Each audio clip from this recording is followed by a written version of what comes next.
皆さんこんにちは、こんばんは。みさとひかりです。今回はこのひかりちゃんのモデルの紹介をしていこうと思います。ひかりちゃんのモデルは真横を向いたり帽子をかぶったりできるモデルなので、そのあたりを重点的に解説したいなと思います。そして現在このひかりちゃんのモデルをにじまさんの方でプレビュー公開していると思いますので、ぜひ、下の概要欄の URL から、ひかりちゃんのモデルのページに飛んでいただいて、実際に動かしながらこの動画を見ていただけたらなと思います。ブラウザ上で動かすことができますので、ダウンロードとか何も必要なく使うことができる機能です。それでは始めます。まずは横顔から見ていきます。ひかりちゃんの顔の部分の構成はこんな風になっています。ひかりちゃんはそもそも真横を向かせる想定で作らなかったので、イラストの段階で横顔のパンツがありません。なので正面顔の輪郭のパーツをひん曲げて無理やり横顔のパーツにしてあります。このやり方は正直全然良くない方法で、徐々に形が変形していくものとかはすごく綺麗に作れるんですけど、横顔が現れるっていう作り方をした方が綺麗なんですね。実際にやってみると、正面顔のパーツをそのまんま形状変化をさせていくと、斜めの顔を向いた時にすごい大変なことになるので、横顔を作る時はちゃんと横顔のパーツを作りましょう。そして横顔ですが、横を向いていくごとにまず鼻が立体的に出てきて、奥側の目が鼻の輪郭線で隠れてっていう感じになるようにして、目と輪郭細かく重ね順を指定しています。そして輪郭線が一気にバッと表示されてしまうとおかしいので、まだ出てきてほしくない部分とかを消すように輪郭線に逆マスクをかけてます。マスクをかけた部分は鼻の上の部分と、あと口元とかの部分ですね。顎は別に正面顔の輪郭と重なって出てくる感じなので、特にその辺は消さなくても大丈夫です。鼻が徐々に表示されていって、で唇も鼻と同様出っ張っているパーツになりますので、唇も、斜めの段階でちょっとずつ見えていくっていう感じにしています。横顔の中でこだわったポイントとしては、唇の動きと髪の処理と目玉の動きです。ひかりちゃんは横を向いた時に口を動かすと唇も連動して動くようになってます。こんな感じに唇もちゃんとパクパク動くように作ってあります。この辺は絵柄のテイストとかお好みによっては、横顔を向いた時に唇がないっていうイラストも普通にありますので、好みの問題になってくるかと思いますが、俺の場合は唇がちゃんとある横顔が好きなので、そういう感じのイラストにしました。でこの動きを実装するのは割と大変で、実装の仕方としては、横顔の輪郭線に X のパラメーターと口の開閉のパラメーターと、あと口の変形のパラメーター、それぞれ全部つける必要があります。口の変形で口の開閉がそんなに変わらないようなモデルでしたら、口の開閉と X のパラメーターをつけるだけで大丈夫です。俺の場合は割と口の変形と口の開閉のパラメーターごとに口の開き方が若干違うので、これは全部パラメーターを割らないと口の動きがおかしいということでつけることになりました。口のモデリングをしている段階で横顔を作る想定があれば、多分こんな口の作り方はしなかったと思うんですが、やってしまった後で決まったことだったので、その辺は頑張りました。まず横顔輪郭線につける X のパラメーターですが、これがなぜ必要かというと、横に動かした時に徐々に不透明度を変えるっていう設定をするためについてます。一定の角度から鼻の形が出てきて、唇がちょっと見えて、で横顔になるっていう感じにするためには X のパラメータをつける必要があります。そしてひかりちゃんはなぜか口の開閉と口の変形のパラメータを5個ずつ割っているので、25個口のパラメータがあります。そのため、X にパラメータを打つごとに25個ある口の動きを全部一つずつ形状コピペしていって、微調整をしてっていうことをして、この動きを実装しています。形状のコピーペーストは書とかに登録できますので、皆さん書とかを登録しましょう。口の動きをつけるコツとかは特にないので、この辺は根気よくやってクオリティを上げていくっていう部分になると思います。紙はワープデフォーマーでどうにかなる範疇を超えていたので、大まかな XY 移動だけはワープデフォーマーを使って、細かい部分はアートメッシュを直でいじっています。紙には紙の揺れの物理演算のパラメーターもつけています。なので紙のアートメッシュにつけているパラメーターは X と Y と、あと紙の物理演算のパラメーターになります。で、紙に関しても横を向く想定では作らなかったので、横を向かなければ分ける必要がなかったパーツとかも横を向かせる過程で動きに無理が出てきてしまったので、分けたパーツとかもあります。ここまででもだいぶ横顔を最初に作る想定じゃなかったせいの見切り発車が多いので、実際に作る時にはイラストの段階から考えていないと横顔の制作は厳しいです。もしも自分がモデリング担当でイラストがすでに上がっていて、急遽横顔を作りますっていう風になったら、イラストの修正は必要だと思います。ひかりちゃんの髪の毛は、大雑把に分けて前髪、横髪、後ろ髪という3ブロックに分けて考えて作りました。ひかりちゃんはそもそも真横を向けなくてもすごい顔の可動域は広くしようという風に作るつもりだったので、最初からこの3ブロック構成は考えていました。横を向いた時には横髪はちょっと幅を広くして、前髪は幅を狭くして、後ろ髪は見えるようになるっていう感じで作ると立体的な感じに作れるかなと思います。そしてひかりちゃんはトゥーン 3D っぽい感じで作るのがコンセプトだったので、横を向くと細かい影とは別に大きな影が出てくるようになっています。髪の毛の後ろ髪の部分にかかる影とか、腕の部分に出てくる影とかが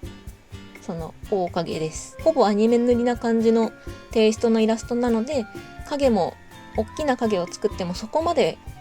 大きなパーツにはならなかったのですが、もしも厚塗りや水彩っぽいイラストでそういったことをやりたい場合には、ぼかしで作ってある影パーツを定規で重ねることになるのかなと思います。ただその場合だと縁部分が大きなぼかしになっているパーツっていうのは、パーツ自体がめちゃくちゃ大きくなってしまってテクスチャーアトラスを圧迫してしまったり、マスク範囲を無駄に広げたりするので、現実的かというとそうでもないような気がします。あとひかりちゃんは髪の毛自体にハイライトをつけてしまっているのですが、ハイライトを別パーツにすると横を向いた時とかにハイライトの位置がずれてより綺麗な感じになったりするかなと思います。今ひかりちゃんはかなりアートメッシュをいじって力技でハイライトの位置が変わるようにしています。そして目玉の動きなんですが、ひかりちゃんのモデルは眼球にも X 軸の補正をつけています。正面を向いているときは目ん玉の X をグリグリしても瞳部分にパースはかからないんですが、横を向いたときに X を動かすとこんな感じにグリングリンって目玉がギョロギョロしてる動きをします。これがめちゃめちゃお気に入りです。これは特にやらなくてもよかったかなっていうポイントなんですが、横を向いたときに若干顎を引くようなモデリングをしました。自然な動きにしたくてそういう風にしたんですが、このモデルはゲームとかで実装するわけではないので、実際に自分の動きをトラッキングして使うモデルの場合はそういった設定は必要ないのかなと思います。ひかりちゃんは横で下を向いた時の挙動が顎を引く動作ではないので、そういった意味ではひかりちゃんには顎を引く感じのモデリングは良かったのかなと思うんですが、目玉の動きみたいにライブ 2D 上で設定してあげないとそういう挙動をしてくれない部分と、自分の動きをトラッキングすれば勝手にそういう挙動をしてくれるっていう部分の見極めが大事だと思います。このモデルがどういう風に動くかなっていうのを最初に決めておいて、そういったところを実装していくのがいいと思います。ひかりちゃんに関しては上下の動きとかも全部見切り発車でこんな感じにしたらいい感じになるかなっていうのを詰め込んで作ったモデルなので、かなり無駄な作業をしています。続いては帽子を見ていきます。 X のパラメーターがえぐいぐらいに割られてると思うんですが、これはだいたい全部帽子のせいです。これはひかりちゃんの帽子の形が左右非対称なことと、あと片方に傾いて被っているイラストにしたせいですごく苦しい作業になっただけなので、もしやるときには時間にかなりの余裕を見積もって根気よくやりましょう。これは4回ぐらい帽子を作り直して、帽子だけで1ヶ月持っていかれました。それでは解説します。まずは簡単に帽子の構成から説明します。帽子はだいたいこんな感じの分け方をしました。本体の線と色が分かれているのは柄が線にまでかかるとおかしいから分けました。柄は1つのパーツを複製して2つにしてあります。柄同士はグルーでくっつけて重みを0対100にしてます。これはなんで2つのパーツに分けているかというと、帽子のベルト部分に覆いかぶさってくるパーツがあるからです。このちょっとベルトの部分とかぶさってる部分が同系色で分かりにくいんですが、柄なら本体の色とかぶさりにクリッピングすればいいんじゃないのっていう感じなんですが、そうするとうまくいきません。なんでかっていうと、帽子の重なり順が本体の色、ベルト、かぶさりの順番になっているので、かぶさりにクリッピングをかけるとき、柄はかぶさりよりも重なり順が上になります。そうすると本体色、ベルト、かぶさり、柄になります。この状態でクリッピングをかけると柄がベルトにまで侵食してしまいます。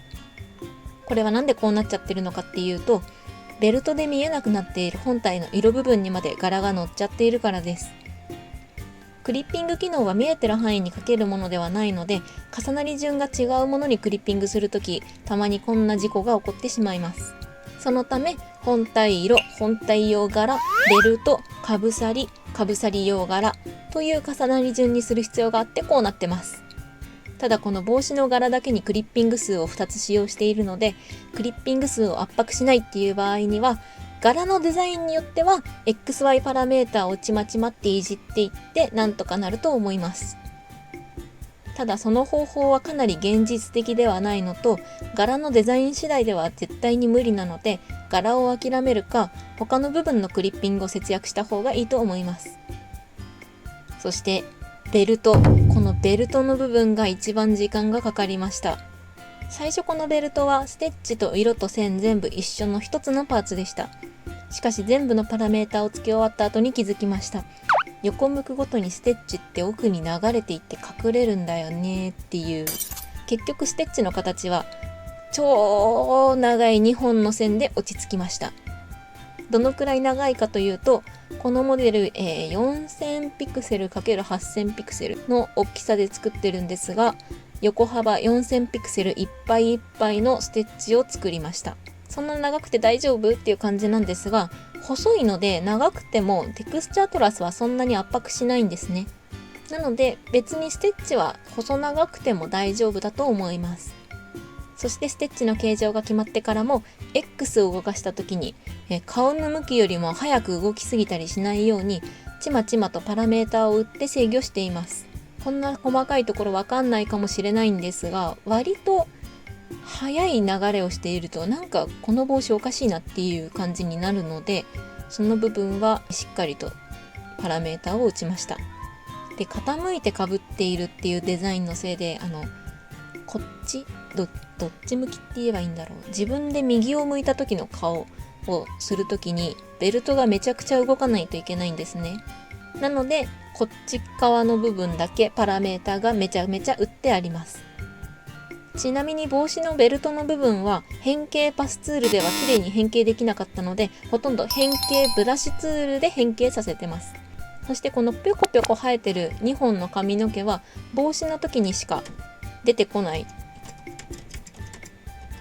髪なんですが、そうじゃない前髪、元々の前髪とかが一瞬帽子の上に出てきたりするんですが、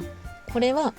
帽子を全部作り終わった後でかぶさる部分の髪のパーツをコピペして重なり順を帽子の上にして、見えてほしくない部分、このベルトとかで隠れていなきゃいけない部分はメッシュ部分自体を消したりパラメーターでちまちま潰して作ってます。クリッピングでどうにかできないかなって思ったんですが、逆マスクを使って見えてほしくない部分を消す場合、見えてほしい部分のマスク用アートメッシュをどうせ編集しなければならないのと、クリッピングの数が増えてしまうので、その辺は諦めました。頭の土台の紙が帽子を貫通している部分があったんですが、これはアートメッシュを直いじりして無理やり収めてます。あと帽子かぶったのでちょっと食い込むようにしたりとか、横髪がちょっと潰れるような感じにいじっています。アートメッシュ自体につけるパラメータは3つを超えると警告が出てしまうので、アートメッシュを直いじりしないとどうしようもない部分だけパラメータをつけます。帽子用の頭土台パーツはコピペで用意した後に、帽子切り替え用のオンオフパラメータをワープデフォーマーにつけて実装しました。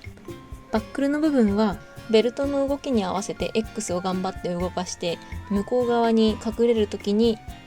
消すのがちょっと大変だったっていうくらいですかね。